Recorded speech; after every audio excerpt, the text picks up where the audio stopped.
Bonjour, alors moi je m'appelle Olivier Bonassi, j'ai 57 ans, je suis marié, j'ai 6 enfants. Olivier, face aux dernières découvertes scientifiques, il est difficile selon vous de rester athée. Pourquoi? Ce qui est sûr, c'est que pour être athée, il faut être extrêmement croyant de nos jours, parce qu'il faut croire à des tas de choses qui sont complètement incroyables. Il faut croire que l'univers n'a pas de début, qu'il est infini dans le temps, dans le passé. Il faut croire qu'il y a des multivers en nombre colossal. Il faut croire qu'il n'y a pas de bien et de mal, qu'il n'y a pas de miracle, d'apparition, de prophétie. Il faut croire qu'il y a une machine qui crée des univers dans un nombre invraisemblable et qu'elle se réglait toute seule et on ne sait pas pourquoi. Il faut croire, c'est très très compliqué d'être athée aujourd'hui. La position athée, honnêtement, c'est la conclusion de notre livre, hein. Le matérialisme est une croyance irrationnelle, c'est intenable aujourd'hui, c'est absolument intenable. Voilà. La science plaiderait maintenant plutôt en faveur de l'existence de Dieu, et cela grâce à deux grandes découvertes majeures. Lesquelles? La science a été le seul discours un peu structuré qui a semblé plaider contre l'existence de Dieu. Donc la science, avec son prestige, avec le dérangement qu'elle provoquait chez les gens, et avec le fait qu'elle n'avait pas besoin de Dieu, elle a semblé justifier un courant scientiste et matérialiste qui a dominé au XIXe siècle et XXe siècle. Et on se disait que c'était le sens de l'histoire, que la science allait continuer comme ça, à développer, à répondre à toutes les questions sans avoir besoin de Dieu. Mais en fait, pas du tout. Depuis la fin du XIXe siècle, toute une série de sciences viennent contredire complètement cette idée que Dieu n'est pas nécessaire, en montrant deux choses en fait. En montrant, premièrement, que l'univers a très certainement un début absolu, c'est-à-dire un commencement, et deuxièmement, qu'il a un réglage complètement fou, c'est-à-dire que tout ce qui est dans l'univers, toutes les données initiales de l'univers, toutes les lois de la mécanique quantique, de la physique, de la chimie, de la biologie, toutes les forces de l'univers, tout ça c'est réglé exactement, de manière avec une précision complètement folle, pour qu'on puisse être là. Et si on changeait quoi que ce soit de tout ça, le monde n'existerait pas tel qu'on le connaît, il serait incapable de donner la vie. Voilà, alors ces deux grandes choses, le début de l'univers et son réglage, ça change complètement la donne. Parce que s'il y a eu un début au temps, à l'espace et à la matière, il faut bien qu'il y ait une cause qui soit ni temporelle, ni spatiale, ni matérielle, qui a eu la puissance de créer tout ce qui existe, et qui a en même temps tout réglé pour que les atomes puissent exister avec une valeur très précise, et que les étoiles puissent brûler 10 milliards d'années, et que la vie complexe puisse se développer, toutes choses qui sont infiniment improbables. La thermodynamique nous donne la preuve que l'univers a un début. Et c'est une découverte incroyable qui contredit l'un des grands principes de l'athéisme. Dites-nous en plus. Thermodynamique, c'est un mot compliqué pour dire des choses simples, hein. C'est de dire que le monde s'use. Donc nous, l'exemple qu'on donne, c'est vous avez dans une cheminée des bûches qui brûlent, vous êtes certain que ça va devenir de la cendre. Mais ça va jamais dans l'autre sens, hein. C'est jamais de la cendre qui devient des bûches. Et ça veut dire qu'il y a quelqu'un qui est venu allumer un feu il n'y a pas très longtemps, parce que si jamais les bûches étaient là depuis l'éternité, ça serait déjà de la cendre depuis l'éternité. Et bien le raisonnement est exactement le même avec le Soleil. Dans le Soleil, ce n'est pas des bûches qui brûlent, c'est de l'hydrogène, mais c'est pareil. Il y a un stock d'hydrogène qui va, à un moment, s'épuiser. Dans 5 milliards d'années, il n'y aura plus d'hydrogène. Et donc le Soleil va s'éteindre. Donc s'il a une fin, ça veut dire qu'il a forcément un commencement. Les savants, ils disent, mais en fait, dans l'univers, toutes les étoiles vont s'éteindre, dans longtemps, mais à un moment, il n'y aura plus d'hydrogène. Et donc si aujourd'hui il y en a, ça veut dire qu'il y a un début à l'univers. Et ça, le fait qu'il y ait un début à l'univers, c'est très très embêtant pour les athées, parce que la vision athée du monde, elle est obligée de penser qu'il n'y a pas de début à l'univers. Le premier qui s'en rend compte, c'est Parménide, qui est un des premiers athées, un grec, hein, avec Héraclite, Démocrite et Lucrèce, le romain. Il pose le principe ex nihilo nihil. Il dit, si un jour il y avait eu un néant absolu, c'est-à-dire rien du tout, ben, il n'y aurait toujours rien du tout. Le néant ne produit rien. Donc, il constate qu'aujourd'hui, il n'y a pas de néant absolu, il y a des choses qui existent, donc il dit, il n'y a jamais eu de néant absolu. Il y a forcément quelque chose qui a toujours existé. Donc en gros, pour faire simple, il y a deux options. Soit la position athée, c'est l'univers a toujours été là, il a toujours existé. Soit la position croyante, qui est de dire, il y a un Dieu qui est extérieur à l'univers, qui lui a toujours existé, mais qui a créé cet univers qui lui n'a pas toujours existé. Et alors, pendant des siècles, la science n'avait rien à dire sur tout ça, jusqu'à ce qu'arrive la thermodynamique, qui nous dit, ben non, si l'univers existait là depuis toujours, il serait déjà en état de mort thermique, il n'y aurait plus rien qui fonctionne, on serait dans un état de stabilité mortelle, et comme ce n'est pas le cas, il y a forcément un début. La deuxième découverte incroyable montre que les lois qui régissent l'univers sont d'une précision hors norme. Il y aurait bel et bien une intelligence derrière tout ça?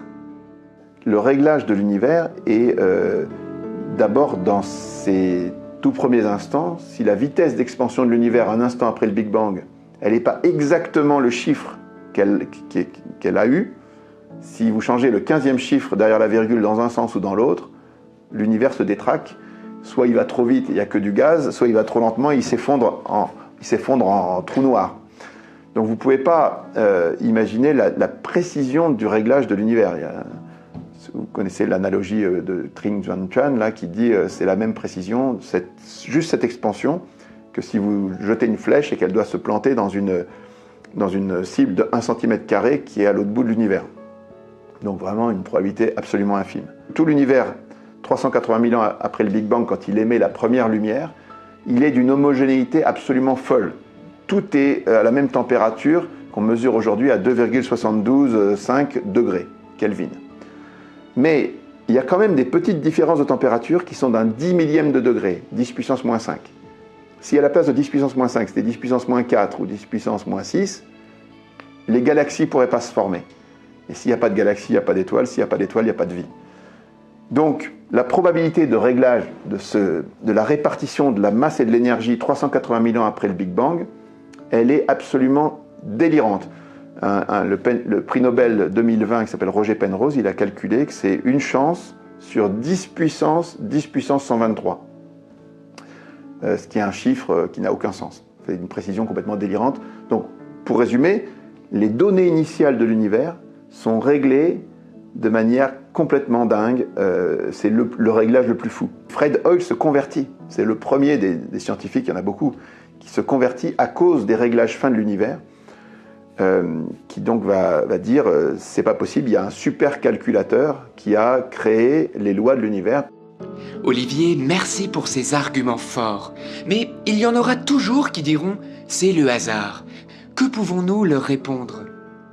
Les gens qui disent c'est le hasard ou c'est les multivers, je leur donne souvent une analogie. Je leur dis écoutez, le hasard c'est très gentil, mais ça peut marcher parfois. Mais regardez, si vous faites une loterie, si vous organisez un loto sur l'ensemble de la planète, il y a bien un gars qui va gagner. Donc vous allez interviewer cette personne, vous lui dites écoutez, c'est formidable, qu'est-ce que vous en pensez? Il dit j'ai eu beaucoup de chance. Mais le lendemain, vous faites un nouveau loto sur l'ensemble des 7 milliards d'habitants de la planète, et c'est encore le même qui gagne. Là, vous allez interroger, il dit j'ai eu vraiment de la chance et tout ça. Le surlendemain, vous refaites un loto et c'est toujours le même qui gagne. Mais là, c'est la police qui va venir le voir. Et lui, s'il dit qu'il a de la chance, ça ne nous va pas. Il faut une autre explication. Vous voyez, quand il y a trop de chances qui se mettent ensemble coup sur coup, nous, on n'a pas gagné 3 fois à la loterie, on a gagné 30 fois sur des chiffres qui sont bien plus grands que 7 milliards. Comment ça se fait qu'on a gagné? Il faut bien une explication. Et donc, l'explication la plus rationnelle, la plus logique, c'est de dire que ce que dit la Bible, c'est que Dieu est un artisan qui a tout réglé avec mesure, nombre et poids. Einstein disait exactement pareil. Einstein disait « Toute personne sérieusement impliquée en science finira par découvrir qu'un esprit intelligent supérieurement plus grand que celui de l'homme se manifeste dans les lois de l'univers. » En tout cas, ce qu'on peut dire de manière certaine, c'est qu'aujourd'hui la science s'est retournée, qu'elle est le nouvel allié de Dieu et qu'elle s'ajoute à toutes les autres preuves de l'existence de Dieu. Vous voyez, ce n'est pas seulement la science. La science conclut, mais vous avez aussi les intuitions des hommes, la philosophie, et puis les 1000 preuves de Dieu qui viennent de la révélation judéo-chrétienne. Olivier, ces 2 dernières découvertes de la science sont-elles fiables? Peut-on par exemple dire que la science a définitivement statué sur toutes ces découvertes ou pourront-elles être remises en cause? Il y a un certain nombre de domaines sur lesquels elle cherche et elle trouve de manière définitive des réponses. Par exemple, quand elle nous dit que le Soleil a eu un début et qu'il aura une fin, c'est définitif. Il n'y aura jamais de remise en cause parce qu'on a à la fois le modèle physique, le modèle mathématique et l'observation et l'expérimentation. Donc quand vous avez les trois, l'intuition physique, le modèle mathématique et l'observation et l'expérimentation, c'est du béton armé.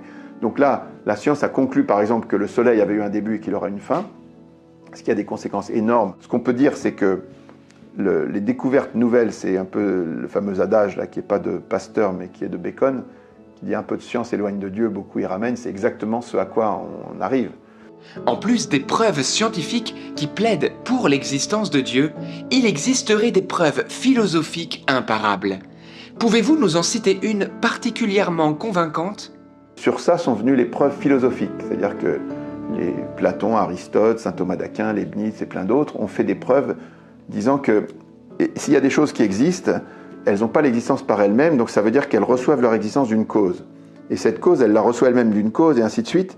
Au bout, pour que ces causes existent, il faut bien qu'il y ait une cause première. Il faut bien qu'il y ait une cause première qui donne l'existence à tout ce qui existe. Donc les philosophes ont dit, le monde n'existerait pas s'il n'y avait pas un être qui donne l'existence à tout ce qui existe. Donc ça, c'est une preuve très très solide, qui est purement philosophique. Savoir que Dieu existe finalement, ça change quoi? En fait, ça change tout. Parce que si Dieu n'existe pas, c'est-à-dire s'il n'y a rien d'autre que le monde matériel, ça veut dire que tout passe. C'est-à-dire que quoi qu'on fasse sur la Terre, dans 100 000 ans, de vous, de moi, de tous les grands hommes de l'histoire, il ne restera rien.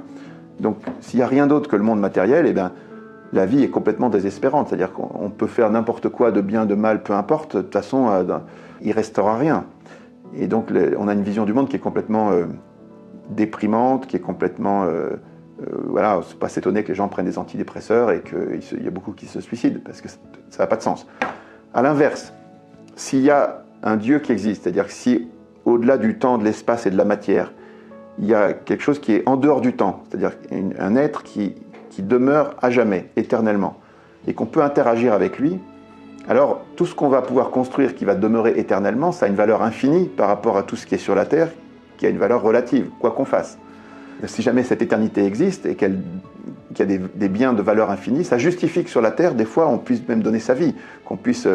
toute souffrance, tout ce qu'on vit sur la Terre est complètement relatif par rapport à l'éternité. C'est exactement ce que dit saint Paul quand il dit que les souffrances du temps présent ne sont rien par rapport à la gloire qui va se révéler pour nous dans l'éternité.